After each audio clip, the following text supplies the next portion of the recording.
Gjendjet apo rastet kur njeriu kalon në papastërti të mëdha janë disa. Fillimisht është ejakulimi i spermës, kur besimtari është i papastër që në gjuhën popullore quhet junub, ky person duhet të pastrojë tër trupin e tij në mënyrë që të kthehet në gjendje të pastër. Duhet të përmendim këtu që në rastet e ejakulimit të spermës për shkak të smundjes, të ftohtit, të ndonjë ngarkese, të ndonjë smundje të caktuar, në këtë rast është për obligim vetëm pastrimi i yndyrësirës dhe marrja abdes. Prej gjërave të cilat e obligojnë guslin, gjithashtu është edhe intimiteti bashkëshortor.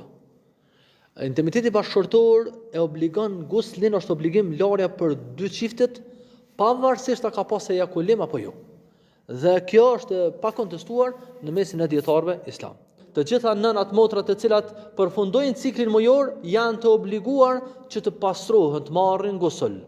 Gjithashtu, edhe gratë të cilat e përfundojnë ciklin e lehonisë e kanë për obligim që të pastrohen në përfundim të atij cikli dhe kështu të ju lejohet atyre të falin namaz, të lexojnë Kur'an e kështu me radhë. Prej gjërave apo prej rasteve kur njeriu duhet të pastrohet është edhe personi i cili vdes.